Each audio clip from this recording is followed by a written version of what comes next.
Al sells cars well at Dublin Nissan. Henrietta sells cars well at Dublin Nissan. Jay sells cars well at Dublin Nissan. We do cars well every day at Dublin Nissan. Hi, I'm Dr. Dustin Gay. I'm a local orthopedic surgeon with Houston Clinic Orthopedics, and we'd really like to invite everybody to come out to our new office facility to take a look at it. It's a larger space with physical therapy, and we're just excited to have it, and we'd love for people to come out and visit us. Come by and see us today at our brand new location, the Houston Clinic, Medical Drive in Dublin. Brian sells cars well at Dublin Chevrolet. Dylan sells cars well at Dublin Chevrolet. Rob Houston sells cars well at Dublin Chevrolet. Dana services cars well at Dublin Chevrolet. We do cars well every day at Dublin Chevrolet.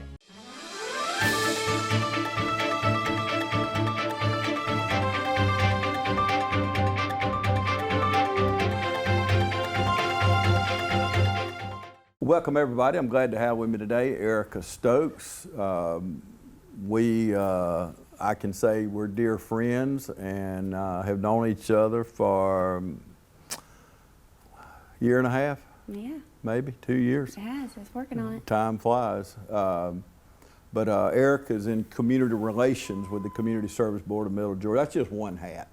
We'll talk about the other hats as we go, but one of the other hats is heading up our LOCC, which is a Loving Our Community Coalition, and it's a group of nonprofits that meet together the third Wednesday. That's one of them, yes, sir. Third Wednesday, that's the Lawrence County one. Lawrence, Johnson, and Emmanuel. Okay, and then you do some, and because you got to realize, Community Service Board of Middle Georgia covers about 16 counties. Right. So it's a pretty wide area, and I've actually been to every one of those counties over the last few years, filming and documenting and doing different things. So, well, I want to talk a little bit today about rural mental health. You are actually from Wheeler County. That's right. That's right. So, and that's about as rural as you can get. Yes, I would think so. So tell me, kind of to set the stage on what we're going to talk about, what was it like growing up in a rural county like Wheeler County? Okay. Objectively, it was very close-knit, right? You had to drive 30 miles to get anywhere in any direction. I mean, you looked at, Vidalia, Hazelhurst, then you have 20 minutes to McCray, Georgia, and then the other direction is Dublin. So you had to drive a while. As we grew older, from childhood, what we learned is a lot of children had a lot more advantages to do things on the weekends because, it was just a skip and a hop, right? Mm-hmm. To get down the street to the skating rink or whatever. And those pastimes were a lot different than ours if you lived inside of the community for the children and even, for the adults. I found that most of the adults made a little safe haven out of their own properties. They stayed like right where they were. They did, things on their land, and sometimes they got together. And then the children, they pretty much just kind of followed along because there really wasn't much to do. Mm-hmm. So that's kind of what it was like to live there as far as so with that, I think that says a lot about our resources, right? So as far as the grocery stores, those, I think we had those periodically. They would come in and they would go out. Most of them were independently owned by mom and pops. So there was naturally like this setting for small business competitors in a small area. And see, Wheeler County is actually made up of 2 communities. And as I was looking at the census from 2019, they wanted to estimate that, and don't quote me, but I want to say, after doing a paper, it was around 2,000 people per community. But within Glenwood and Alamo, the resources and the amount of, like the grocery store, it was flux, as in, it wasn't there all the time, and it closed down, and you often had to go somewhere else to go get your produce if you didn't grow it yourself, right? Because my granddad and my grandmother, we actually grew our own corn and put it up and peas and stuff like that, and that was a way of life. So I think that whenever we're talking about stress and how it impacts rural areas, we have to keep in mind certain outliers and variables like that, like the amount of time that's idle that we have to find things to do, and then what we do at that time. And whenever we're talking about resources is such a broad topic to talk about because it can relate to your money and your employment and where you work out and the jobs available. It can, your resources, it pertains to information, you know, your programs, the amount of assistance that you have, the knowledge that you have of those programs and assistance and trainings and education. I think that there's a lot of moving pieces that is necessary to sustain a development of a community. And in places like Wheeler County, you can kind of see a variation. If you compare it to Dublin, that's a lot larger. You can kind of shine a light on those certain resources that were not available or have not been available, and why they're needed and what we're doing now to try to come in and compensate. Well, what are the struggles that you see in a Wheeler, Troutman, Johnson counties, a small rural Georgia? Okay, so coming from an aspect of the Love in Our Communities Coalition, that's one of my job hats. I'm a facilitator for the Love in Our Communities Coalition. We have a quarterly meeting that we have over at Dinard's Pond House over in Sepperton, Georgia. And our last meeting was actually this past Monday, and it was May 15th. And the programs that we brought in that we talked about were some of the things that were requested from Wheeler County. They needed to know about any extra funding that came to housing. They wanted to know about Narcan distribution because of the count, you know, the crime and overdosage. We talked about that.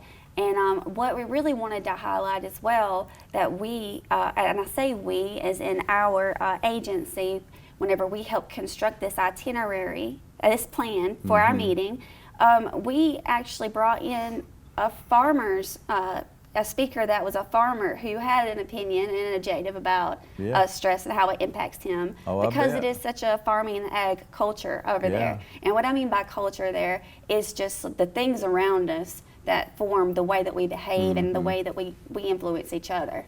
So we talked about farm stress, and then we really wanted to bring to the surface some details about sex trafficking because it is so invisible. I just will say it simply, okay? It's because it's so undetected.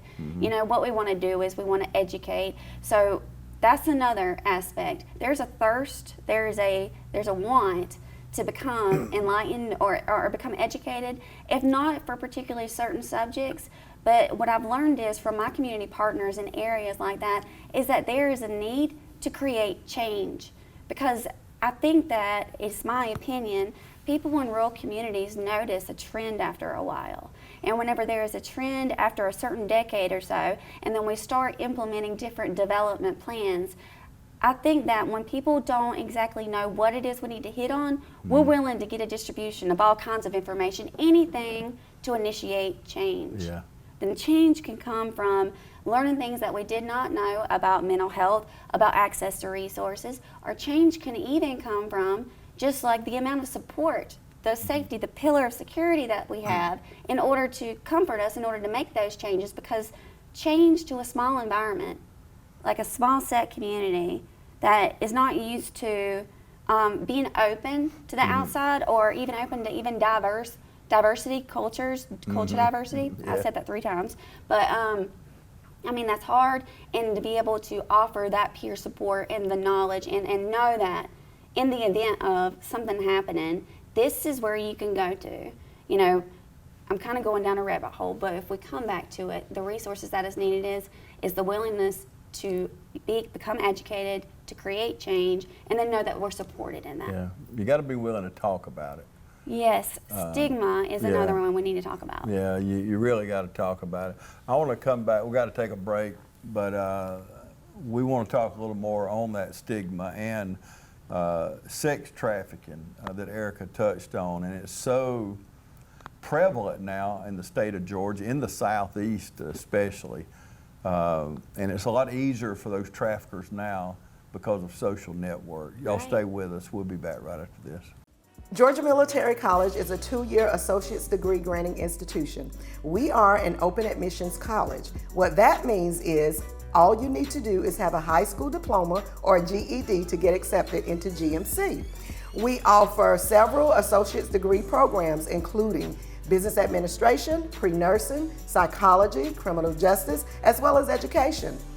We offer classes during the morning, evening, and at night. We even offer some weekend classes. We offer online classes as well as in-seat classes, whatever is convenient for you and your schedule. We are located at 200 South Jefferson Street in Dublin, Georgia. If you want a great education with small class sizes, affordable tuition, we would love to see you here. Stop by to see us or give us a call. Start here, go anywhere. Georgia Military College, Dublin campus. Allen's Heating and Cooling is your licensed Amana equipment dealer. Trust Allen's Heating and Cooling to install and service your heating and air conditioning unit. Allen services all brands, and with the purchase of a new unit, Amana offers a lifetime compressor warranty. Sean Clark or any of his friendly staff can help you today at Allen's Heating and Cooling. Your Amana dealer. Amana, last and last and last. As we age, we face more physical concerns. Rehab Advantage in Sports Medicine can help you live a more pain-free life. Back pain, stiff joints, balance concerns, arthritis, and more. Rehab Advantage in Sports Medicine can help you improve your quality of life. Call for a free evaluation today, 478-275-1800. Rehab Advantage in Sports Medicine accepts referrals from your doctor, or no referral is needed with direct access for up to 8 visits. So call for your free consultation today, 478-275-1800. Rehab Advantage in Sports Medicine, 911 Hillcrest Parkway in Dublin, or at rehabadvantagesportsmed.com. You've been saying you want it, and now's the time to get it. Pool and patio furniture in style with fabrics you want, comfort and durability you deserve. You'll even save on accessories and add your own personal style. Come see the full line of pool and patio furniture at Mid-State Pools and Spas today and bring home a colorful poolside. Now's a great time to save at Mid-State Pools and Spas, located on Veterans Boulevard in Dublin. Mid-State Pools and Spas. We know pools. Welcome back, everybody. Continuing my conversation with Erica Stokes. She is the community relations person at Community Service Board of Middle Georgia.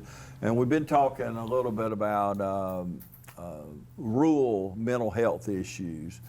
You touched on sex trafficking a while ago, and with the popularity of Facebook, well, young kids don't even do Facebook anymore, it's TikTok. Instagram, Facebook, I think, for older people now. You know, they may be a few younger, but the kids are in this TikTok. Right. And the sex traffickers know, we see it on the news all the time, where little girl's missing, where she got lured to wherever, to the bus stop, to go to here, to go to there.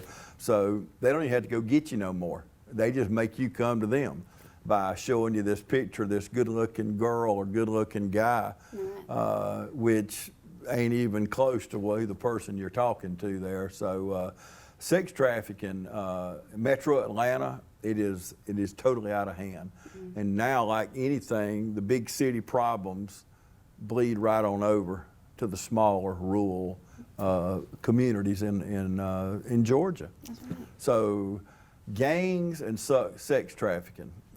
Talk to us about that.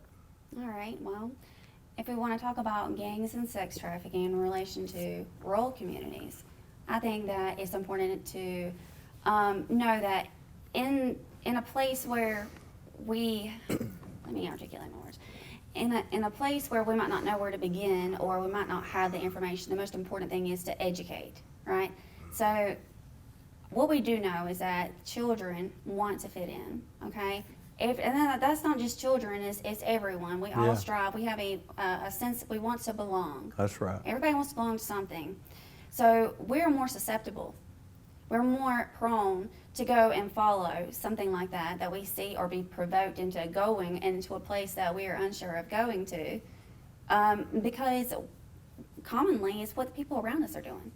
Okay, so there's a lot of problems with social training, and whenever you get into things like marketing, it talks about how heavily people have influence. Social media, TikTok has influence. Yep. And I'm not saying that TikTok or Facebook or any of those applications are bad tools. I think that in everything in life, there's a good way and a bad way to use it, but we have to be educated on it. I feel like if we were to go to our children and we were to at least raise the awareness, even if it might startle them for a minute, whenever they become more conscientious about the potential threats that they're opening themselves up to.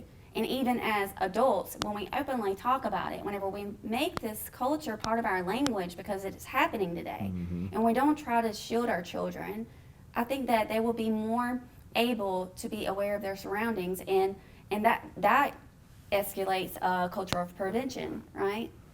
What we want to do is prevent things before it happens, and there's no way in this ever-changing world that we're ever going to predict the next thing that's going to happen. Nope. But what we can do is we can become more aware of it. Like for us, in particular at CSB, what we're working on right now because of sex trafficking and how it has come to the top is that we have sent out to our 16 counties, and it's not just 16 counties. We have partners. We consider you a partner if you're overlapping because people move, right? Yeah. People move from one place to the other. We are all nomads. So we can end up in one place, not in the other. We have posters around, and we put them in all the public areas talking about sex trafficking and who to talk to. Because if in the event that you're being sex trafficked, you're not going to always have an opportunity to let somebody know that you are being preyed upon. But what you can do is at least you can go to a public restroom, or at least you would have had that talk, that education, and you'll know who to talk to or who to call, or at least who to signal. You know, just if you saw where the poster came from in the bathroom, you would know that, you know, whatever entity that created it, the information was someone that could help you or aid you in the direction of seeking the help that you need. So there are ways I've seen on social media and TikTok where they have come up with code words, and maybe that would be essential for our young children. Just never assume that it cannot happen to you. That's what we need to do. We need to open the door. We need to talk about it. It's always going to happen to somebody else. Yes, it's always, it can happen to anyone. Yeah. It does not discriminate. It doesn't. So whenever we can create a language and let our children, let our families, let our city, our community know this is what is happening, we can better prevent something like that from happening. Yeah.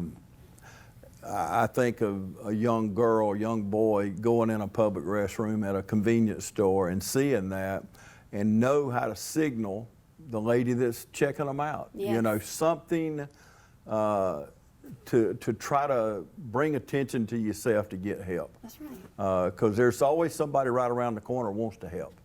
And if you're watching us today and you're being preyed upon, there is help. There's a way to do this. There's a way for you to get away. Talking about the gangs, and I know there's people watching us now that are a part of a gang. Right. I mean, it's just the odds of the number of people watching. We know that. But you and I have had talks about situations where gangs have not only young people, but I had one guy we helped, a 75-year-old man that one of the gangs in town had kidnapped is the right word, I guess. Rerouted his Social Security check to them, got him living on just crumbs. Right. So it's not just young people No. that's affected. It's older people. It's middle-aged people. And gangs, you mentioned the stigma a while ago. Everybody wants to belong. Everybody. You touched on that a little bit, but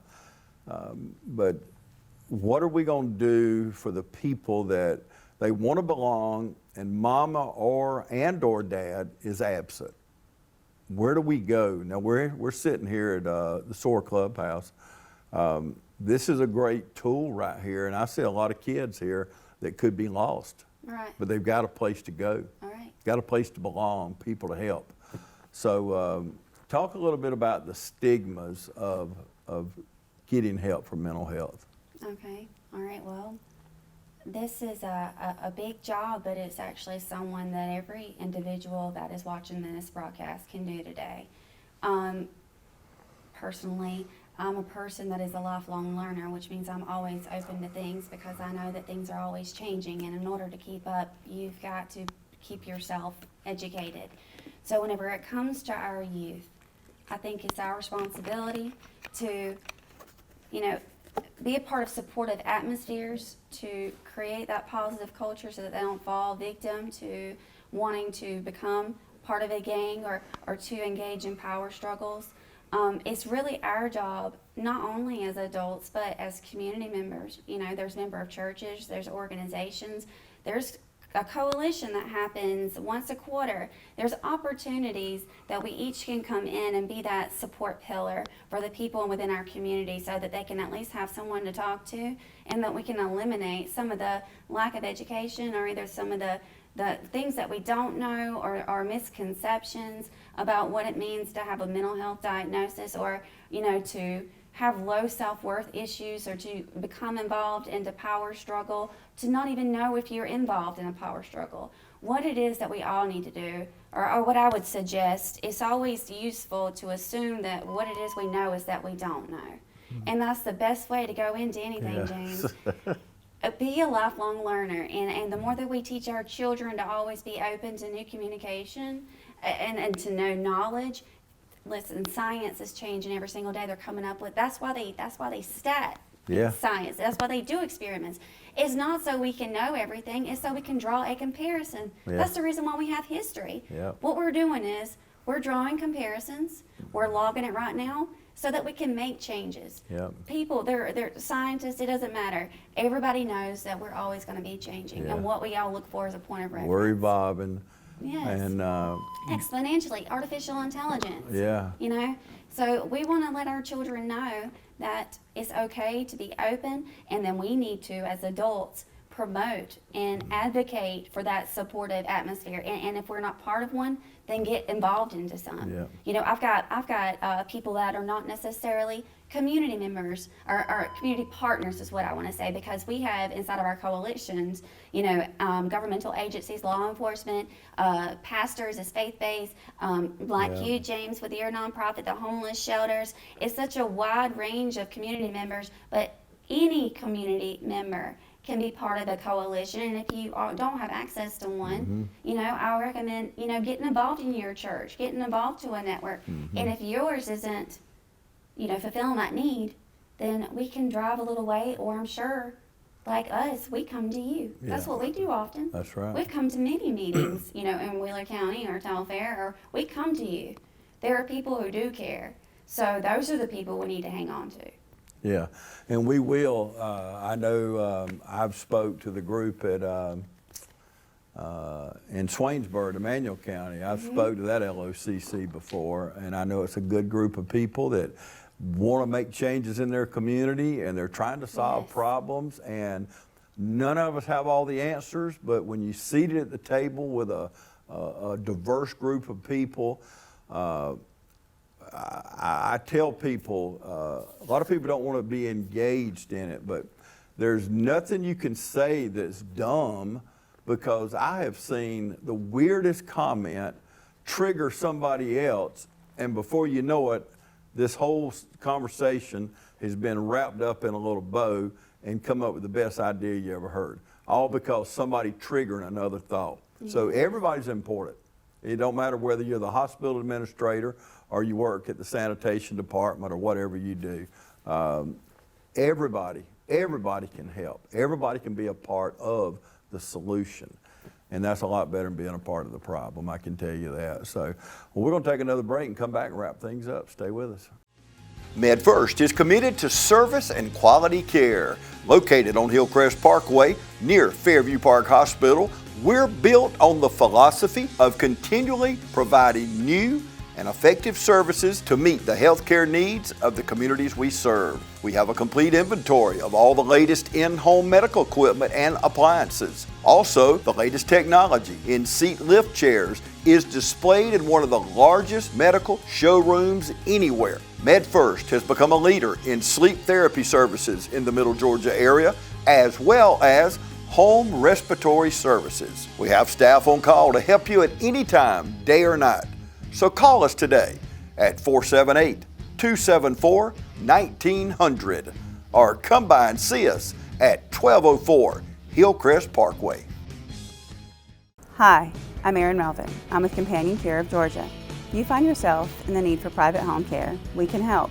We have the custodial care, assistance in dressing, bathing, showering, medication reminders, hospice support, meal planning and preparation, light housekeeping, We also can assist you in taking you shopping and running small errands, assistance in appointments, transportation when needed, respite care for the caregivers, and we can also just be an enjoyable companion. We can also help you with Alzheimer's and dementia care. So call us at Companion Care of Georgia and we can help today. Wayne Kemp's Dublin Auto Sales reminds you to put your tax return to work today. If you're in the market for affordable transportation, come on down and see Wayne Kemp at Dublin Auto Sales. Getting to work, school, or around town every day requires dependable transportation, and that's what you'll find at Wayne Kemp's Dublin Auto Sales. So put that tax return to work for you this year. We offer bank rate and in-house financing, so credit is never a problem.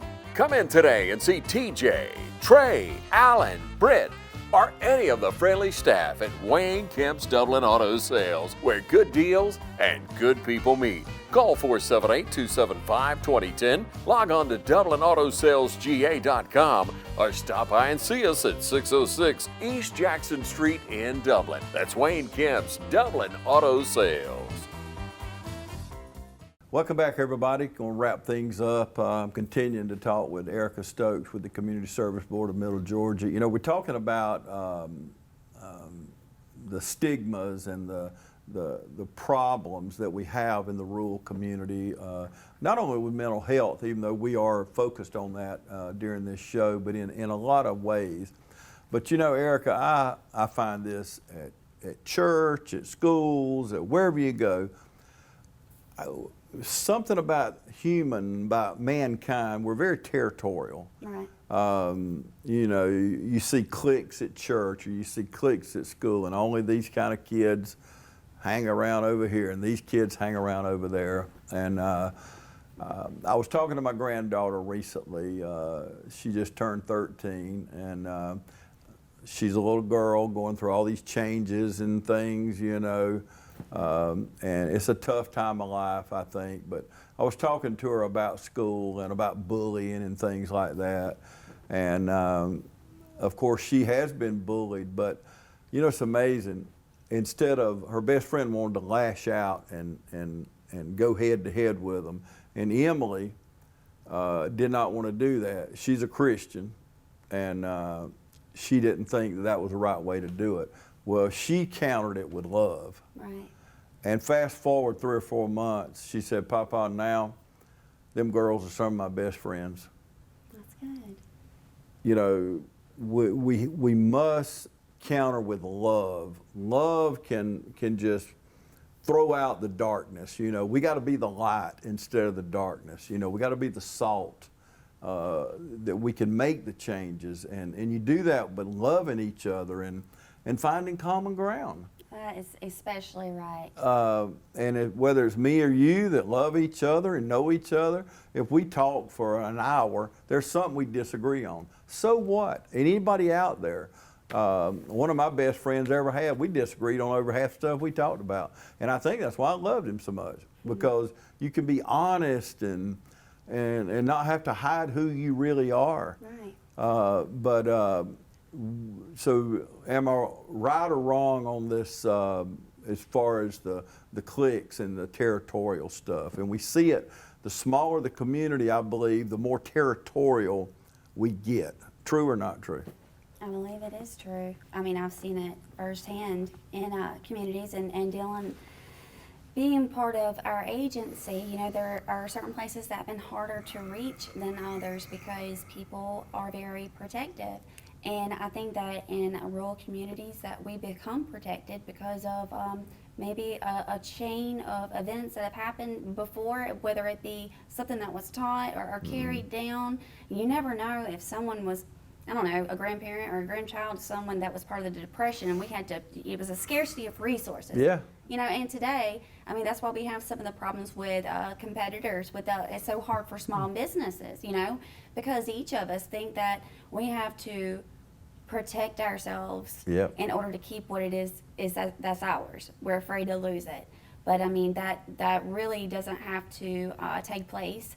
If we open ourselves up, we can actually expand our resources. And that's our goal. We want to eliminate barriers. By eliminating barriers with food, with support, with knowledge, education. All those things pertain to mental health are the reason was why we get into the positions that we're at. You know, whether it is a power struggle, then we decide to be part of a gang relation, or, you know, it doesn't matter. Everything stems from one place, in my opinion.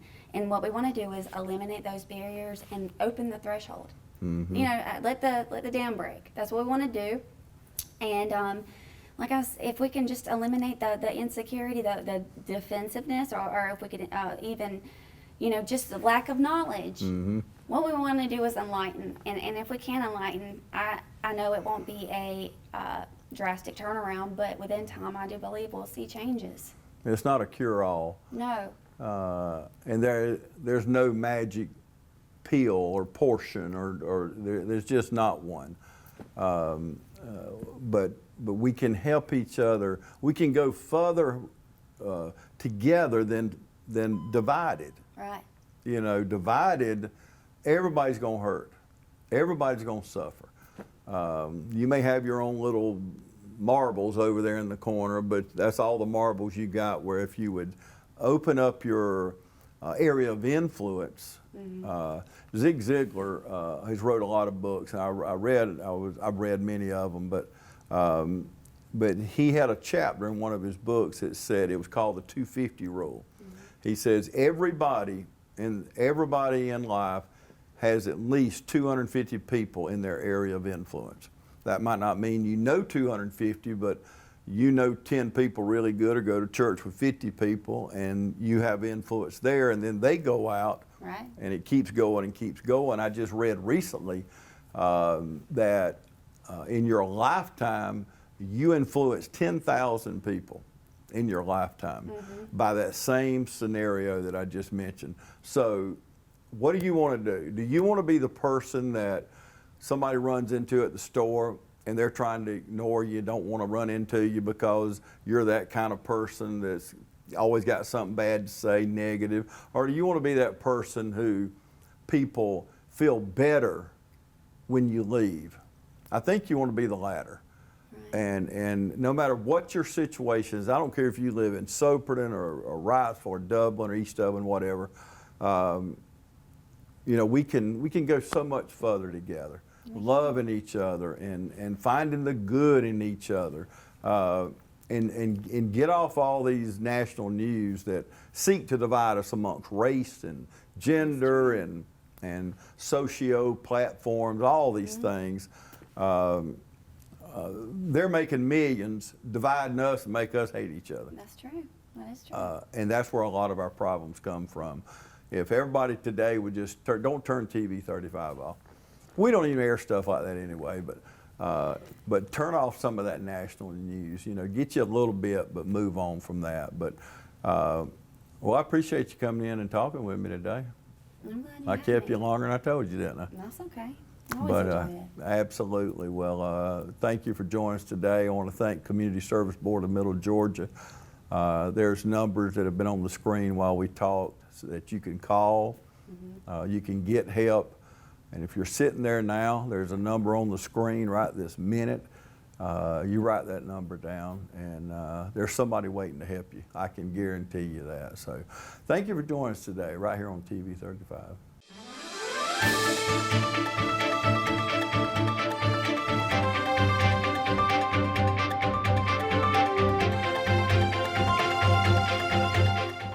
Hometown Supply is welcoming in spring with a bigger and better selection of zero-turn mowers, blowers, string trimmers, and a complete line of power tools for the yard. Hometown Supply has all of your lawn and garden equipment, from zero-turn mowers to string trimmers and blowers. We carry all major parts and offer service and repair, so come see us at Hometown Supply. And remember, Hometown Supply has a large selection of new and used appliances. And remember, if you can't do business at Hometown Supply, you just can't do business.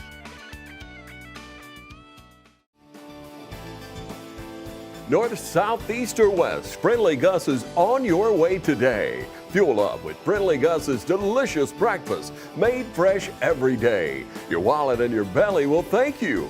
Choose from our 20, 40, and 60-piece chicken finger and wing platters. And don't forget the tater logs. Our food is always fresh and our service is always friendly. Friendly Gus, on your way today. Also shop Cochran Brothers Cash and Carry at 320 South Jefferson in Dublin for additional items like paper products, chicken wings, bulk drinks, spices, sauces, and more. Hi, I'm Brandy, and I would like to invite you to experience our newly renovated mammography suite at the Fairview Park Hospital Breast Center. Our breast center has its own dedicated entrance with a relaxing boutique-like waiting area. You can make your appointment online anytime at fairviewparkhospital.com or by calling 478-274-3919. Most appointments take 30 minutes or less, and we will have your results back to your doctor within 24 hours.